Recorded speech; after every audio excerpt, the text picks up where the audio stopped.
जय हिंद दोस्तों। डिस्क्लेमर पढ़ लीजिएगा दोस्तों। कई सारी बड़ी खबरें निकल के सामने आ रही हैं दोस्तों। वारी में, केपीआई ग्रीन एनर्जी लिमिटेड में, वहीं पे बात करेंगे। और भी एक दो कंपनियां, रिलायंस पावर है, इन सब के बारे में आज भी बात करेंगे, ठीक है ना।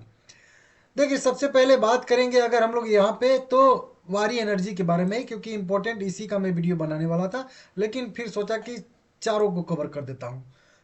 2874 रुपये बिल्कुल सपोर्ट पे ट्रेड कर रहा है। 1.5% की गिरावट आज भी इसमें आई है। सुजलोन को उधर ऑर्डर मिला है, 2 दिन से आइनोक्स को ऑर्डर मिल रहा था, अभी वारी एनर्जी को ऑर्डर नहीं मिल रहा है, ठीक है ना। हालांकि इसका बिजनेस अलग है, केपीआई वाला बिजनेस इसका है, सोलर पैनल वाला। सुबह से तो फ्लैट ओपनिंग हुई थी, थोड़ी सी गैप डाउन के साथ ओपन हुआ, उसके बाद रिकवरी आई, नीचे गया। एक बार के टाइम पे तो यहाँ पे इसमें भी एक स्पाइक देखने के लिए मिली थी, लगभग वही कह लीजिए कि 3 बजे के आसपास, लेकिन फिर से पैनी गिरावट आ गई और फिर से क्लोजिंग यहाँ पे दे दिया है नीचे की साइड में। 5 लाख इक्विटी शेयर 140 करोड़ रुपए में बाय सेल हुए हैं। 32-33% का डिलीवरी परसेंटेज निकल के सामने आ रहा है। अब इसमें न्यूज क्या है, तो देखिए न्यूज यही है कि इसकी एक सब्सिडी कंपनी ने 3 अपनी सब्सिडी कंपनियों का गठन किया है। ये 17 दिसंबर 2025 आज ही का अपडेट है और मार्केट क्लोज होने के बाद का ये अपडेट है, ठीक है ना, ध्यान दीजिएगा। अब कंपनी कह रही है कि इसकी एक कंपनी है, सब्सिडरी कंपनी है, जिसका मैं बार बार नाम लेता हूँ। हाँ, वारी फॉरएवर एनर्जी लिमिटेड। अभी कई सारी कंपनियों का अधिग्रहण भी इसी कंपनी ने किया था। इसकी पूर्ण स्वामित्व वाली यह सहायक कंपनी सब्सिडी कंपनी है। 17 दिसंबर को 3 पूरी तरीके से मालिकाना हक वाली सब्सिडी कंपनी का गठन किया है, शामिल किया है, जिसमें क्वारे रिन्यूएबल प्राइवेट लिमिटेड है, वायु शक्ति रिन्यूएबल्स प्राइवेट लिमिटेड है, और जियो नोवा एनर्जी प्राइवेट लिमिटेड के लिए जो है आज कारपोरेट मंत्रालय से इनको जो है सर्टिफिकेट जो है प्राप्त हुआ है। तो ये 3 कंपनियां इसकी सब्सिडी कंपनी ने बनाई है, मतलब 3 स्टेप डाउन सहायक कंपनी इसकी बन गई है, जिनका नाम यहाँ पे भी लिखा है, आप लोग चाहो तो पढ़ सकते हैं। टर्नओवर ओनओवर सब कुछ अभी जीरो ही रहेगा, क्योंकि अभी तो कंपनी बनी है, उसके बाद काम करेगी, तब कहीं जाके कुछ होगा ना, इस तरीके से। तो ये अपडेट आया है। सब में 100% हिस्सेदारी कंपनी अपना रखने वाली है, ठीक है ना। ये तीनों कंपनी भी वही इसी स्वतंत्र विद्युत उत्पादक आईपीपी मतलब सेक्टर में काम करेंगी, ठीक है ना। मतलब एनर्जी सेक्टर में ही तीनों कंपनियां काम करने वाली हैं, तो इसको देख लीजिएगा आप लोग। ये एक अपडेट निकल के सामने आ रहा है। एक मीटिंग भी यहाँ पे, फिजिकल मीटिंग भी 1-to-1 तय की गई है, नागपुर फिजिकल मीटिंग 20 दिसंबर 2025 को। तो ये भी देख लीजिएगा, इस मीटिंग के बाद हो सकता है छोटा मोटा कुछ आउटकम आया है, ठीक है ना। देखिए, चार्ट पे मैं क्लियर बता चुका हूँ, 2800 रुपये का लेवल 2800 के ऊपर ऊपर है तब तक तो ठीक है। और ऊपर के साइड में देखिए, फिर से आज एक नेगेटिव क्रॉसओवर हो रहा है। 100 DMA मूविंग एवरेज को 50 DMA मूविंग एवरेज ऊपर से नीचे के साइड में नेगेटिव क्रॉसओवर दे रहा है। वही 20 DMA 50 को यहाँ पे, फिर उसी 20 ने 100 को यहाँ पे ब्रेक किया था, और वही 50 अब जो है घूम के 100 को भी क्रॉसओवर दे रहा है। हालांकि 200 DMA के सपोर्ट पे यहाँ पे शेयर रुका हुआ है। देखते हैं, अगर रिकवरी कर जाता है तो ठीक है, नहीं तो अगर ब्रेक करेगा इस लेवल को तो फिर दो चीजें होगी। एक तो गिरावट की भी ज्यादा संभावना बनेगी, और साथ में अगर गिरावट नहीं होती है तो फिर ज्यादा साइडवेज की भी संभावना बनेगी।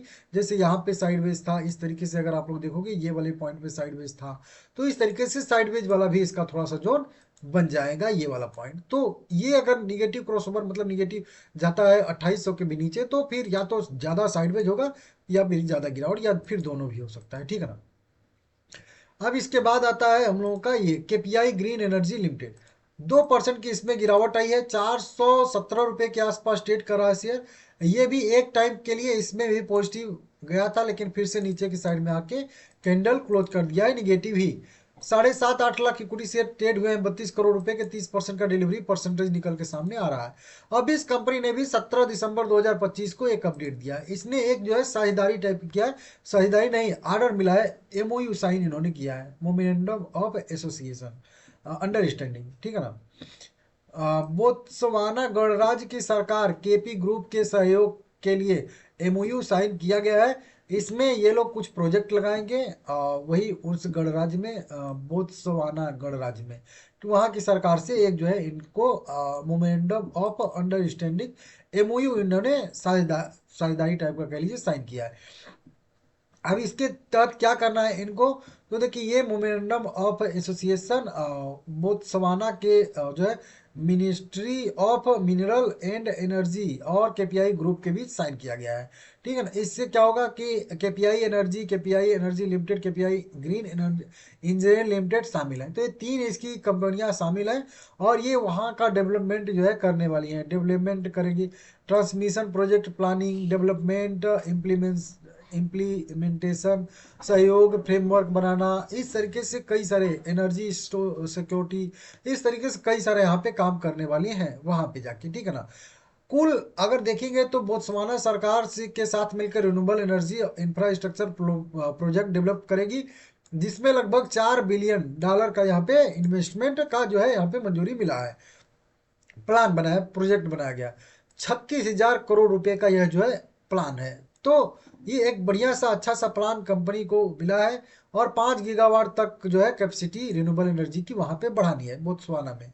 तो इसको देखते हैं क्या होगा, कुछ अपग्रेड भी करना है, कंस्ट्रक्शन वंस्ट्रक्शन रिवर, इस तरीके से कई सारे कार्य करने हैं। इस तरीके से आप लोग देख लीजिएगा। तो 36,000 करोड़ रुपए का यह जो है एक इन्वेस्टमेंट वहां पे होने वाला है।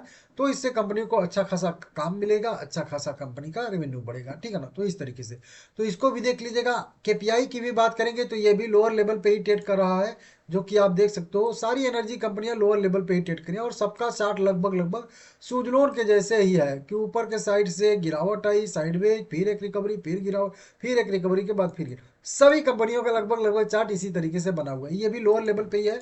अगर यह भी नीचे जाता है तो फिर गिरावट की संभावना ज़्यादा बनेगी।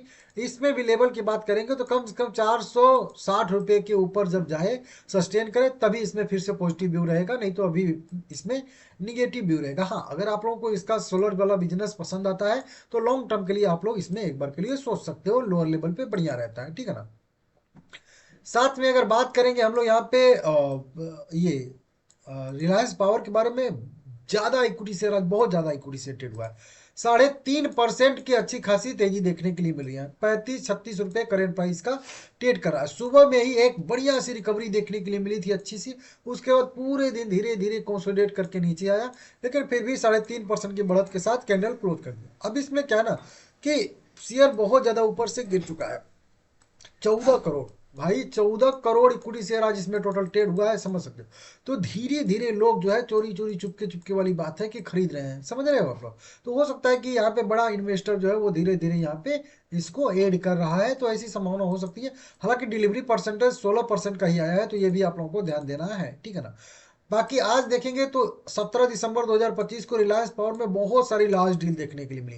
देखिए 3.8 करोड़ का यहाँ पे 10 लाख इक्विटी शेयर, यहाँ पे 8 लाख इक्विटी शेयर 3 करोड़ में, 2 करोड़ रुपए में 5.5 लाख इक्विटी शेयर, यहाँ पे भी 2 करोड़ रुपए के 6 लाख 7 लाख इक्विटी शेयर, यहाँ पे भी 2 करोड़ के। इस तरीके से यहाँ पे 2.5 करोड़ रुपए में 6.5 lakh equity share, 6.5 lakh equity share, कई सारी बड़ी बड़ी लार्ज डील भी इसमें देखने के लिए मिली है। और अगर मैं यहाँ पे देख रहा था, इसमें ही देख रहा था, किसी में और दूसरे में नहीं, इसमें नहीं दूसरे में देख रहा था।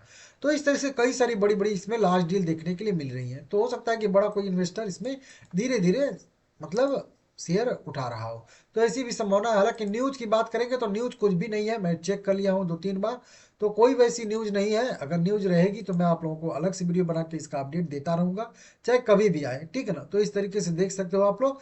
बाकी वही इसके साथ अभी भी सारे के सारे जो है अभी जुड़े हुए हैं, मतलब दिक्कतें जुड़ी हुई हैं। ठीक है ना। ये आप लोग ध्यान दीजिएगा। शेयर बिल्कुल लोअर लेवल से जो मैं आप लोगों को सपोर्ट बताया था 32-34 वाला लेवल, बिल्कुल वहीं से सपोर्ट लेकर 20 DMA को आज रिटेस्ट किया है। यहाँ पे 20 DMA ऊपर आ रहा था, इसको रिटेस्ट किया और वहीं से इसमें जो है रिजेक्शन देखने के लिए मिला। और यही चीज बार बार बोलता हूँ कि कोई भी मूविंग एवरेज हो उसका असर देखने के लिए मिलता ही मिलता है। तो जब तक 20 DMA के ऊपर ब्रेक करके सस्टेन न कर जाए, और खास करके 38 रुपए के, तब तक इसमें जो है गिरावट की संभावना बनी रहेगी। तब तक आप इस जो मोमेंटम आ रहा है, रिकवरी आ रही है, उसको एक पुल बैक बस मानिएगा। नहीं तो आप लोग देखोगे यहाँ से कि कई बार 20 DM में रिटेस्ट कर करके उसी के सहारे पे शेयर जो है यहाँ पे गिरता आया है, तो देख सकते हो। बाकी वही बात है, लॉन्ग टर्म का आपका व्यू है, तो अगर आपको अच्छी कंपनी लगती है तो आप इसको होल्ड कर सकते हैं, क्योंकि जितनी गिरावट होनी चाहिए थी मेरे हिसाब से लगभग लगभग उतनी गिरावट हो चुकी है। और अगर कोई निगेटिव खबर आती है तो ही और एक्स्ट्रा गिरावट इसमें होगी, और फिर शेयर जो है 19 रुपये तक के सपोर्ट के लिए जाएगा टच करने के लिए। तो वो अलग मैटर है, तो उसको देख लीजिएगा। अभी कई सारी चीज़ें एक साथ चल रही हैं इसमें, तो अभी देखना होगा कि क्या हो रहा है क्या नहीं हो रहा है, ठीक है ना। वीडियो पसंद आया है तो लाइक करिएगा, चैनल को सब्सक्राइब करिएगा। मिलते हैं अगले वीडियो में।